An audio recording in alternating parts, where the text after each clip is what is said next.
Hi friends, how are you? Welcome to target groups 1 2 3. అందరు బాగున్నాను అనుకుంటున్నాను. సో ఈరోజు మనది ఒక పెండింగ్ ఉంది కదా, నోబెల్ ప్రైజెస్ ఇన్ కెమిస్ట్రీ అనేది ఒక పెండింగ్ ఉంది. సో దాని గురించి డిస్కస్ చేద్దాము. ఈ ప్రైజ్ ఇచ్చేదేమో royal Swedish academy of sciences వాళ్ళు ఇస్తారు. ఈ 2020కి ఎవరికి ఇచ్చారంటే ఇమ్మానులే కార్పెంటర్, జెన్నిఫర్ ఏ డోడ్నా, వీళ్ళిద్దరికి ఇచ్చారు. వీళ్ళిద్దరు ఏం చేశారంటే for the development of method for genome ఎడిటింగ్కి సంబంధించి వీళ్ళకి ఎడిటింగ్ చేసి కనుగొన్నందుకు కానీ వీళ్ళిద్దరికి కెమిస్ట్రీలో ప్రైజ్ ఇచ్చారనమాట.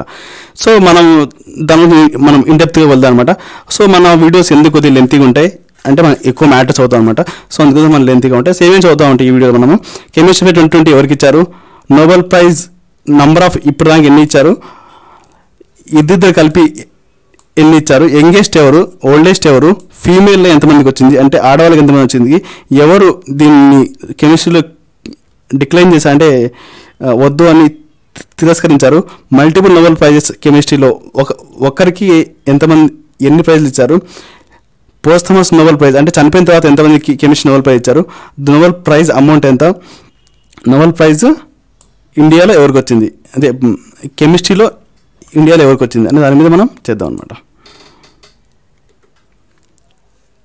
సో మనము వీటన్ని గురించి డిస్కస్ చేద్దాం. సో నెక్స్ట్ స్లైడ్ వెళ్ళిపోతే, సో ఇవన్నీ మనం చదువుతాం ఇప్పుడు. నెక్స్ట్ చూద్దాం. సో స్వీడన్ వాళ్ళేమో ఓన్లీ పీస్ ప్రైజ్ తప్ప అన్నీ ఇస్తారు, నార్వే వాళ్ళేమో ఓన్లీ పీస్ ప్రైజ్ మాత్రమే ఇస్తారు. So Nobel assembly at Karolinska institute వాళ్ళేమో ఫిజియాలజీ, మెడిసిన్ ఇస్తారు. పీస్ ఇచ్చేదేమో Norwegian Nobel committee, chemistry, economic sciences, physics ఇచ్చేమో royal Swedish academy, Swedish academy లిటరేచర్లో ఇస్తుంది అనమాట. సో ఈ ఏడాది రసాయన శాస్త్రంలో ఎందుకు ఇచ్చారంటే రసాయన శాస్త్రంలో విశేష సేవలు అందించినందుకు గాను ఈ ఏడాది 2 వ్యక్తులకు నోబెల్ బహుమతి వరించింది. ఇమ్మానుయేల్ చార్పెట్టీర్, జెన్నిఫర్ ఏ డోడ్నా సంయుక్తంగా నోబెల్ బహుమతిని ఎంపికయ్యారు.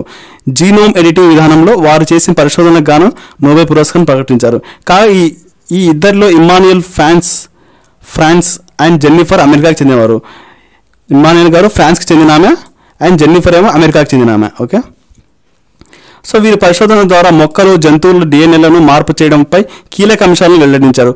అంతేకాకుండా ఈ సాంకేతిక జీవశాస్త్రంపై విప్లవాత్మక ప్రభావాన్ని చూపిస్తుంది, క్యాన్సర్ చికిత్స దోహదం చేస్తుంది, వారసత్వంగా సంక్రమించే వ్యాధులు దూరంగా చేయాలనే కళను సాకారం చేస్తుంది అని నోబెల్ కమిటీ వెల్లడించమాట. సో జీనోమ్ అంటే ఏంటంటే మనకు వైట్ ఉండే అబ్బాయి రావాలా, ఇటువంటి శక్తి ఉండాలా, ఇటువంటి కండరాలు ఉండాలా అని కొన్ని స్పెసిఫిక్గా మనం రావాలా అంటే జీనోమ్ ఎడిటింగ్ ద్వారా అలా పుట్టేయచ్చు అనమాట. సో అదే అనమాట జీనోమ్ ఎడిటింగ్. మొక్కల్లో కానీ జంతువుల్లో కానీ ఈ డిఎన్ఏ ద్వారా చేస్తారనమాట, డిఎన్ఏ ద్వారా చేస్తారు. Okay, genome editing. నెక్స్ట్ మనం చూసుకుంటే ఇంకా నంబర్ ఆఫ్ నోబెల్ కెమిస్ట్రీ ఎన్ని ఇచ్చారు అంటే ఇప్పుడు దాకా 112 నోబెల్ కెమిస్ట్రీ ప్రైజ్ ఇచ్చారు. 1901 నుంచి 8 సార్లు నోబెల్ ప్రైజెస్ ఇవ్వలేదన్నమాట. సో ఎప్పుడు ఉంటే 1916, 17, 19, 1924, 1933, 1940, 41, 42. సో 8 సార్లు ఇప్పుడు దాకా ఇవ్వలేదు. అది ఎన్నికలు అంటే ఒకటి వార్ కావచ్చు, లేకపోతే వరల్డ్ వార్ 1, వరల్డ్ వార్ 2 కావచ్చు, లేకపోతే ఆ టైంలో పర్ఫెక్ట్ పర్సన్ అంటే పరిశోధకులు ఎవరు లేకపోవడం ఇలాంటివన్నీ ఉంటాయన్నమాట. లేకపోతే ఆ అమౌంట్ ఏమో నెక్స్ట్ టైంకి అలాగే రిజర్వ్ చేసి పెడతారు అనమాట. సో నెక్స్ట్ మనం చూసుకుంటే షేర్డ్ అన్షేర్డ్ నోబెల్ ప్రైజెస్ కెమిస్ట్రీ చూసుకుంటే 63 హ్యావ్ బీన్ వన్ లారెట్ ఉంది. అంటే ఒక మనిషికి మాత్రం అంటే ఒక్కొక్కరికి చొప్పున అలా ఇచ్చుకుంటే 63 మందికి ఇచ్చారు. 24 కెమిస్ట్రీ అవార్డులేమో ఇద్దరిద్దరు కలిపి ఇచ్చారు. అదే 25 కెమిస్ట్రీ అవార్డులేమో ముగ్గురు కలిపి ఇచ్చారు అనమాట. సో ఏంటంటే వాళ్ళు ఇచ్చిన మెరిట్ని బట్టి, వాళ్ళు చేసిన పరిశోధన బట్టి అమౌంట్ అనేది డివైడింగ్ చేస్తారు. సో ఒకరికి ఇస్తే మొత్తం అమౌంట్ ఇతనికి పోతుంది, ఇద్దరికి ఇస్తే ఇద్దరికి హాఫ్ అమౌంట్ పోతుంది. అదే ముగ్గురికి ఇచ్చినప్పుడేమో వాళ్ళ ముగ్గురులో ఎక్కువ శాతం ఎవరి మెరిట్ ఉంటో వాళ్ళ ఎక్కువ అమౌంట్ పోతుంది అనమాట. సో ఆ విధంగా అమౌంట్ ఉంటుంది. మనం చూసుకుంటే ఇంకా నోబెల్ లారెట్స్ ఇన్ కెమిస్ట్రీ చూసుకుంటే మనము ఇప్పుడు దాకా 186 మంది తీసుకున్నారు. 186 లారెట్స్ అంటే మనుషులు అని అర్థం. సో తీసుకున్నారు అనమాట. So Frederick Sanger has been awarded twice. Frederick సాగర్కి కెమిస్ట్రీలో 2 అవార్డులు ఇవ్వబడ్డాయి అనమాట. సో అదే అనమాట. యంగెస్ట్ ఎవరంటే ఫెడ్రిక్ జూలియట్. 35 ఏళ్ళ వయసు తీసుకున్నాడు. అండ్ ఓల్డెస్ట్ ఎవరంటే బి గోడెనఫ్, ఓల్డెస్ట్ అనమాట. సో ఇది చూసుకుని ఫీమేల్ లారెట్స్ ఎవరు చూసుకుంటే మనము సో 185 మంది తీసుకున్నారు కదా. దాంట్లో మొట్టమొదటి తీసుకుంది Marie Curie, also awarded physics. ఆమెకు ఫిజిక్స్ కూడా అవార్డు వచ్చింది. సో దాంతోపాటు కెమిస్ట్రీ కూడా అవార్డు వచ్చింది. సో 1903లో ఆమెకు ఫిజిక్స్లో అవార్డు వచ్చింది. 1911లో ఆమెకి కెమిస్ట్రీలో కూడా అవార్డు వచ్చింది. సో 1935లో ఈరిన్ జూలియట్, ఓకే. 1920లో ఇప్పుడు ప్రజెంట్ చూసుకుంటే జెన్నిఫర్ ఏ డోన్నా వీళ్ళిద్దరికి వచ్చింది అనమాట. సో ఫస్ట్ ఎవరికి వచ్చింది, లాస్ట్ వరకు చూసుకుంటే సరిపోతుంది అనమాట. సో అది నెక్స్ట్ మనం చూసుకుంటే multiple Nobel laureates in chemistry. So కెమిస్ట్రీలో వచ్చినటువంటి వేరే వాళ్ళు వచ్చాయి. మేరీ క్యూరీకి 1903లో ఫిజిక్స్ వచ్చింది, 1911లో కెమిస్ట్రీలో వచ్చింది. అదే లీనస్ పౌలింగ్కి ఏమో 1954లో కెమిస్ట్రీలో వచ్చింది, 1960లో పీస్లో కూడా వచ్చింది. సో ఫెడ్రిక్ సాగర్ కెమిస్ట్రీలోనే 2 సార్లు వచ్చింది అనమాట. సో ఈ గురించి మళ్ళీ ఆల్రెడీ చదివాం. Linus Pauling is the only person who have been awarded 2 unshared Nobel prizes. So ఒక ప్రైజ్ ఉంది, ఇద్దరు కలిపియచ్చు, ముగ్గురు కలిపియచ్చు, ఒకరికి ఇవ్వచ్చు.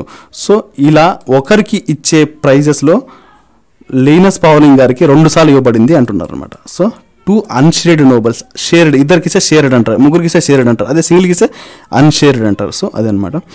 సో పోస్థమస్ కెమిస్ట్రీ ఎవరికి ఇచ్చారంటే ఇప్పుడు దాకా ఎవరికి ఇవ్వలేదు. సో కానీ ఏం జరిగిందంటే అనౌన్స్ చేసిన తర్వాత చనిపోయిన వాళ్ళు ఉన్నారు. సో అనౌన్స్ చేసిన తర్వాత ఎవరు ఉంటే వాళ్ళకి ఇస్తారు, కానీ అనౌన్స్ చేయకముందే చనిపోతే అలా ఇవ్వరు అనమాట. అనౌన్స్ చనిపోయిన వాళ్ళని అనౌన్స్ చేయరు అనమాట. ఓకే, అనౌన్స్ చేసిన తర్వాత చనిపోతే వాళ్ళకి ఇస్తారు అమౌంట్, ఆ మెడల్ కూడా ఆ ఫ్యామిలీకి ఇస్తారు అనమాట. So family Nobel laureates in chemistry. So కెమిస్ట్రీలో ఒక ఫ్యామిలీ చాలామంది దీని మీద చేశారనమాట. తండ్రి కొడుకులు, తండ్రి కూతురు ఫ్యామిలీ, భార్యలు భర్త అలా చేశారు. సో మనకు అవన్నీ ఎగ్జామ్లో అడిగాడు. సో ఫోర్స్ అంటే కొందరు ఎవరైనా నోబెల్ ప్రైజ్ డిక్లైన్ చేశారంటే అడోల్ఫ్ హిట్లర్ అనే అతను తీసుకోకూడదని ఇతనికి చేయడంతో ఇతను ఆ సంవత్సరం తీసుకోలేదన్నమాట. సో అదనమాట. ఇంకా ఈ వీడియో చాలా చిన్నది, పెద్ద ఏం లేవు అనమాట. సో అందుకోసం తొందరగా అయిపోయింది. సో ఇంకొన్ని వీడియోస్ కోసం please like, comment, share. And then basics చాలా ఇస్తున్నాను. మన పాత వీడియోస్ కూడా పీస్ గురించి కానీ, మెడిసిన్ గురించి కానీ, ఫిజిక్స్ గురించి కానీ, లిటరేచర్ గురించి కానీ వీడియోస్ అవి కూడా ఉన్నాయి, కింద డిస్క్రిప్షన్ బాక్స్లో ఉంటాయి, మీరు అవి కూడా చూడొచ్చు. అండ్ దెన్ మన Telegram group, WhatsApp group, Facebook group అన్నింటిలో లింకులు ఉంటాయి కింద, దాంట్లో కూడా జాయిన్ అయిపోండి. మీ ఫ్రెండ్స్ కూడా షేర్ చేయండి. First of all thank you for watching this.